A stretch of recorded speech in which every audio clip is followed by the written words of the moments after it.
Of the claimant countries, sinong pinaka-aggressive? Of the claimant countries. I'm not talking about 1 China. month, 1 China, year. of In the course. last 20 years, China. Yes. Okay. Sino pinaka maraming reclamation? China. As of today, Vietnam, according to the DND, Mr. President. What country offered the United States not to militarize the reclamations, etc.?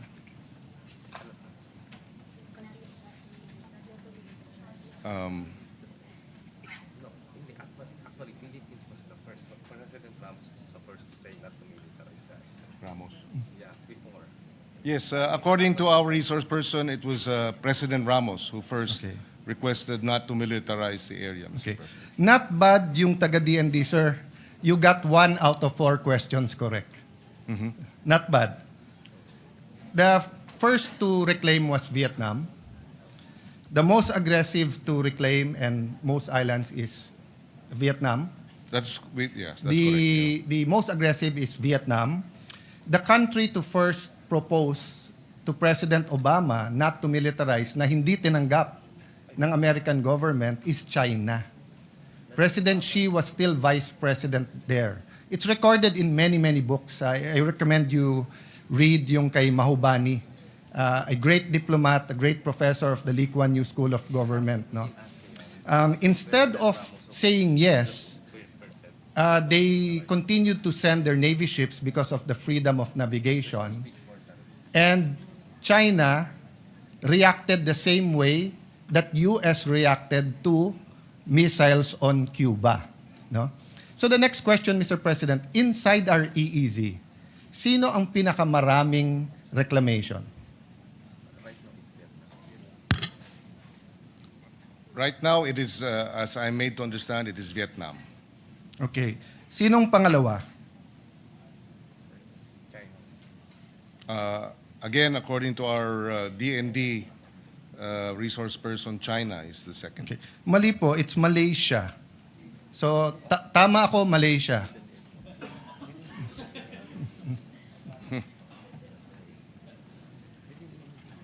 Kasi, Malaysia has 5. Well, if he considers the one by Taiwan because of the one China policy, then tied ang Malaysia at saka China. May I know if militarized etong mga nireclaim ng Vietnam at saka ng Malaysia?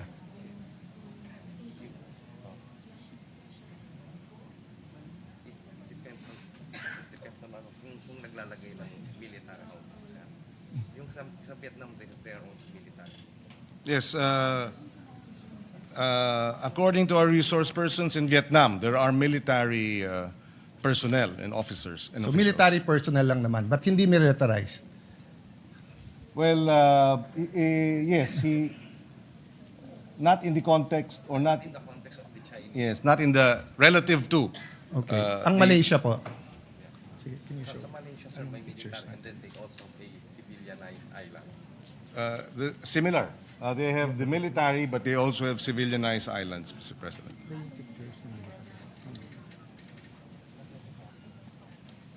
Yeah, kasi that's simply because of the military. Isa-isa pictures. Actually, it's military. Yeah. It's part of defense. So, doing national defense on our part is not actually military. Yeah. Mr. President, I'm looking for the pictures, but I don't know kung hindi lang authorized ang representative nyo sa DND. Ang features ng Vietnam at Malaysia are may missile silos, may military ships, may radars. I showed it already in this session hall. So hindi totoo na hindi militarized ang Vietnam at saka ang Malaysian features. I'm trying to look for the pictures. Is it there? Yeah, that one. Can you show that, please? Actually, yung term na military is kasi hindi Nasa part 2. Oh.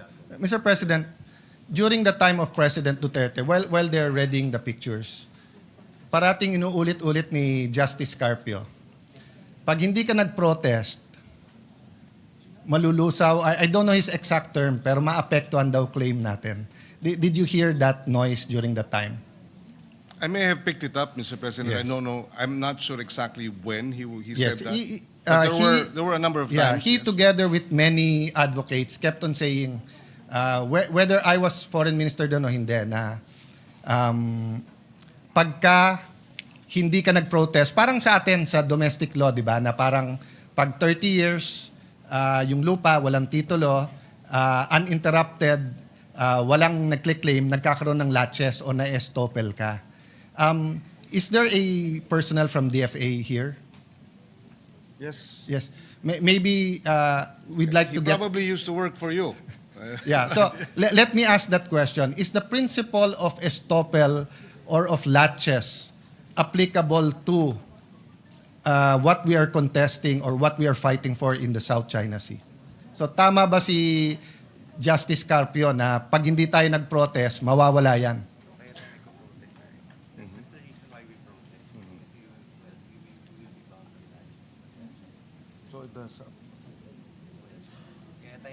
As a general principle, the resource person says yes. Latches may, over time,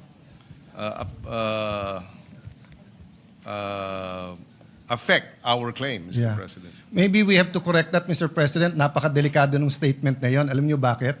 Kasi nung panahon ni President Aquino and even during the Duterte time, we did not protest Vietnam and Malaysia. So kung tama yung sinasabi ni Justice Carpio, wala na tayong claim sa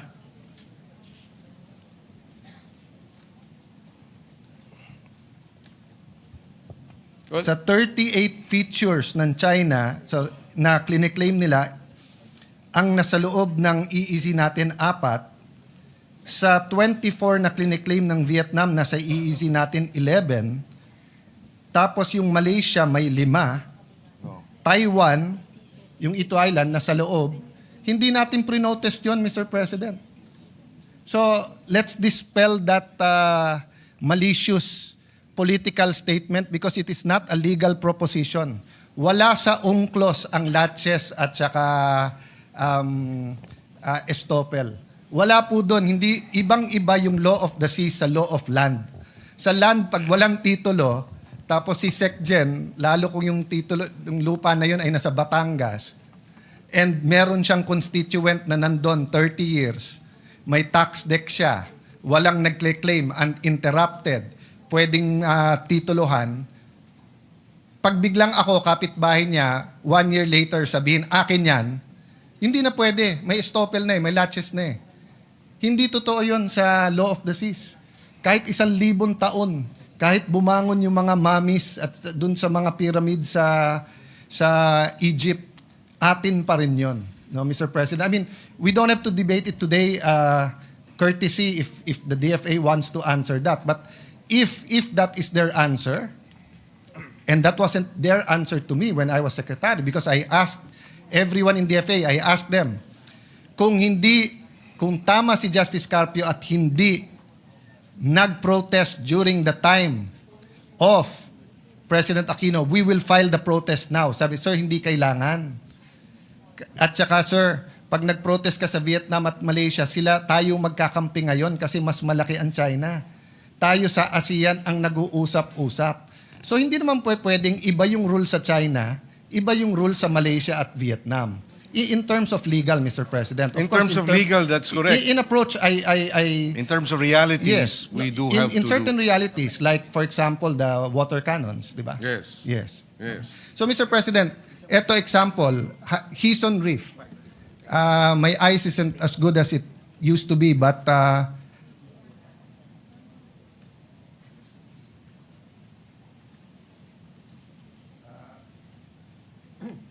I read the radar, I see the battle tank.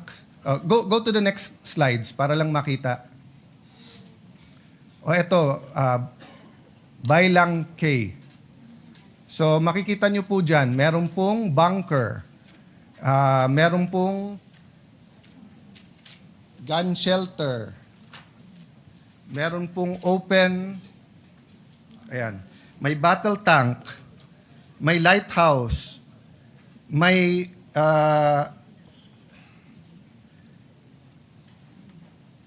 speedboats, may pier. Next slide. The Sincoe East Reef, if I'm pronouncing it right, ha? Meron tong 3-sweep twisted blade turbine for power. May battle tank. May 12.7 mm HMG. Concrete bunkers. At the time I got this and President Duterte allowed me to show it, ongoing pa yung construction nila. Next, Vietnam, Pugad Island. Sa Pugad Island, may battle tank, may anti-aircraft artillery. So let me ask the DND representative, through of course you gentleman, ang mga airplano ba natin, helicopters or Coast Guard, dumidikit sa mga island ng occupied ng Vietnam?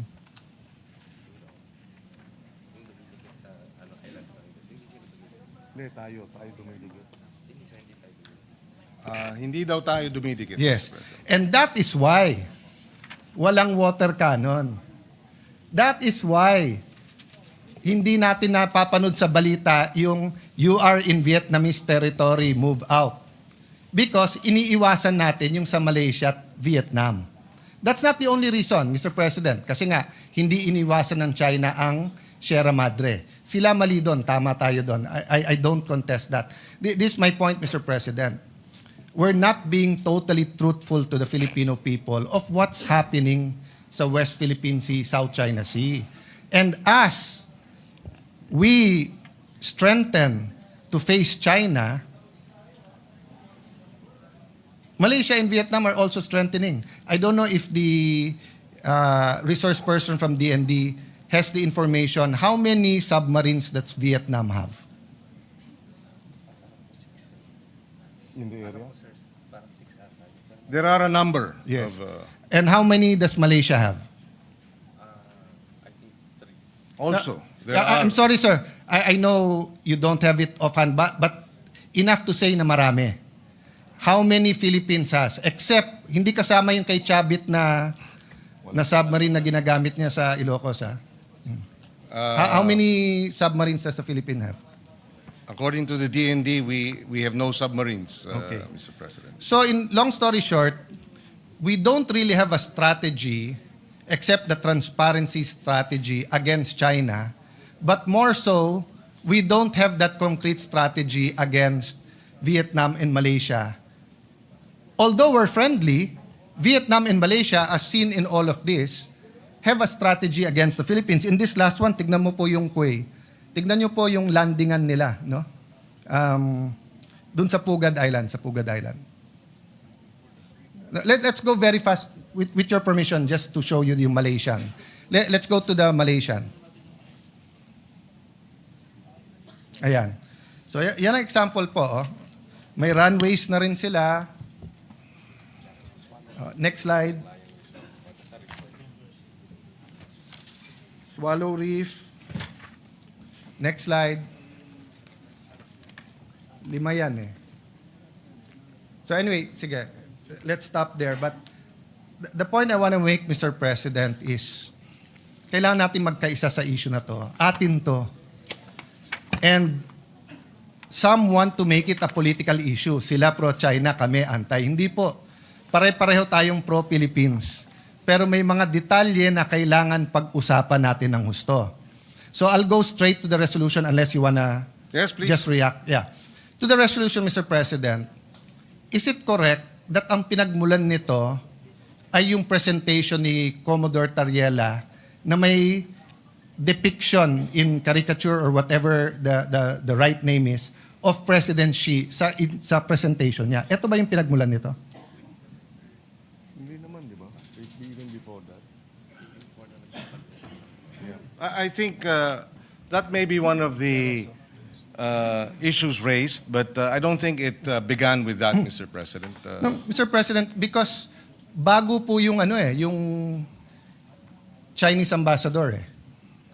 So all the disputes with the former ambassador, kung meron man, was covered by the 19th Congress. Kompleto naman tayo ng resolution. So lumala ito nung nagkaroon ng caricature regarding the president of China. So, asan yung side by side? Pakita mo. So, siguro ito question ko. Let's, with your permission, Mr. President, Senator Pangilinan, let's focus on Commodore Tariela muna, no? Let me state this for the record muna, ha? I don't doubt his patriotism. I don't doubt his contribution to the cause. At lahat ng ginawa niya na opisyal at tama, wala akong problema. Okay. This is one picture. Pero nasan yung picture ni Presidente na nung sa ASEAN ba yon o sa APEC? Hindi, yung nilapitan niya bigla si President Xi. Meron ka nun, di ba? Ito muna. Ano sa dalawa ang opisyal ng Pilipinas? Yung mag-usap tayo, magdebate, ipaglaban natin atin, pero sa simbolo ng watawat at sa simbolo ng Pangulo ng bawat bansa, cordial tayo, or ang official ba natin ay umikot tayo at gumawa tayo ng mga caricature at siraan natin ang image ng presidente ng kabila? Which is our official policy? If I may just clarify, Mr. President, because the mention of the caricature. Mr. President, according to the information, the caricature came out January 14. But even before that, Mr. President, I publicly came up with a statement expressing concern about the military exercises, live military exercises undertaken by China in the Taiwan Straits. That was in December. And there, Mr. President, I was called out by the Chinese embassy spokesperson saying, reminding me that I should respect the One China policy.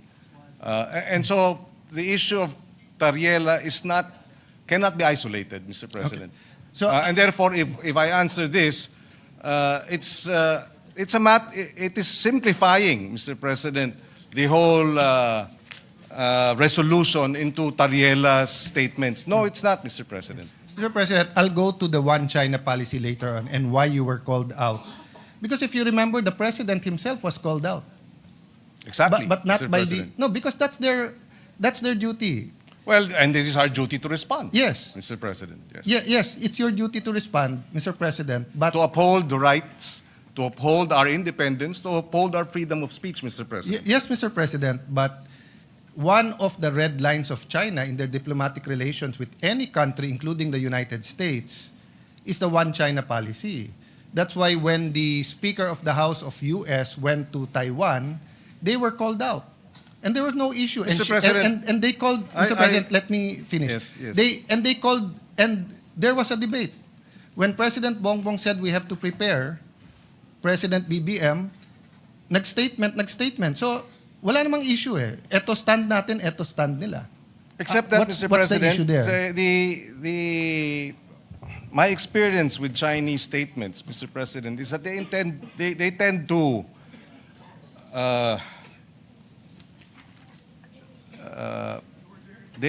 to be inaccurate, or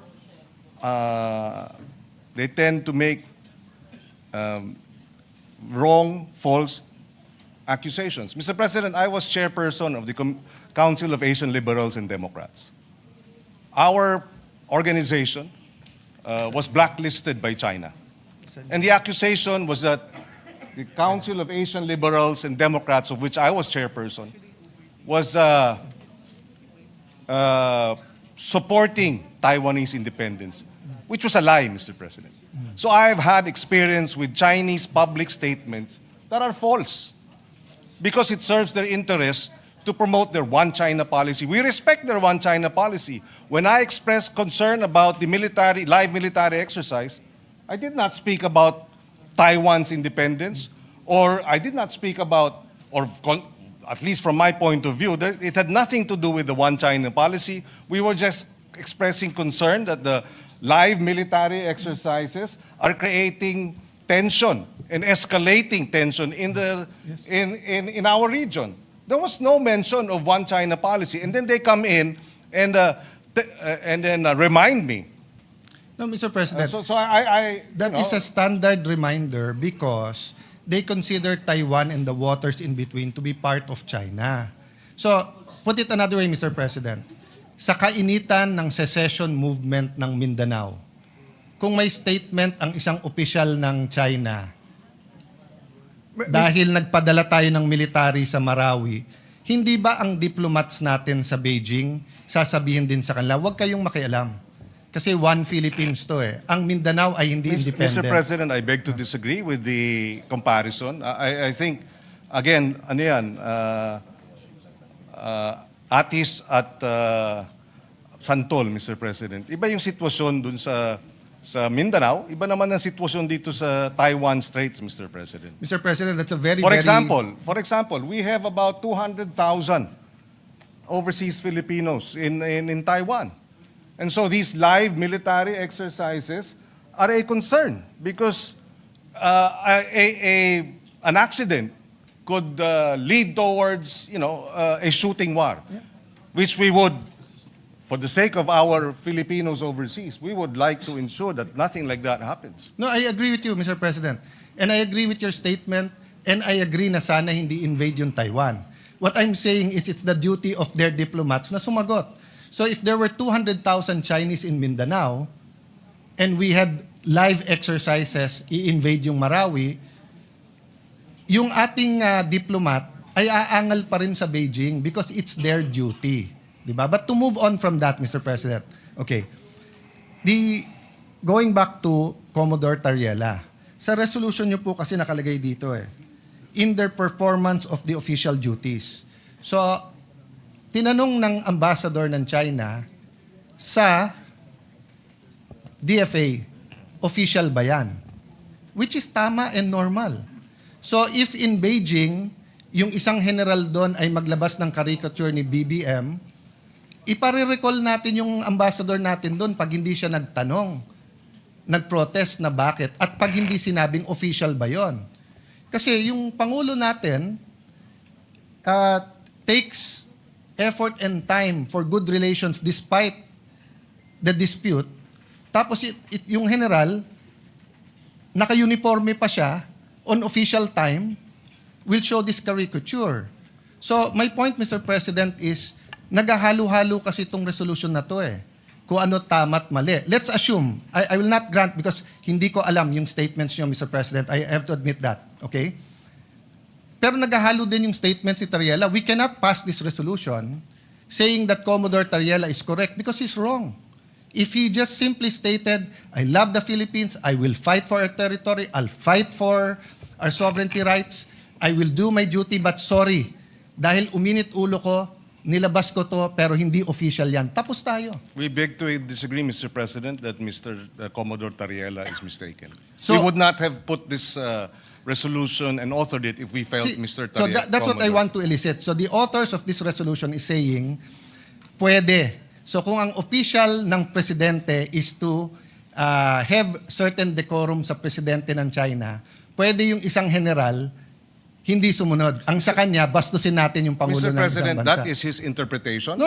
Bastos yun. No, that is your interpretation. No. So if I ask them well, now... Mr. President, we beg to disagree. Can you show the slide Mr. ulit? President, we beg Mr. to disagree. President, The Department of National Mr. President, Defense tignan niyo naman po. has issued a statement condemning China's remarks, Mr. No, President. we're not talking about... Mr. President, if you look at the DFA, it was also telling Tariela, but not directly. It says, It was saying, follow the decorum, Mr. President. Mr. President, kung ganyan ang stand natin, then my staff now can show a meme of you. Mr. President, Mr. President, dito ba sa... Let me ask that question. Mr. President, I am not from China. Why will they put a meme? Why will your staff put No, a it's meme not about towards me? China. It's about decorum. You're comparing apples Mr. and President, oranges, no, Mr. no. President. You are simplipifying Session what is is a suspended for 1 minute. complicated na international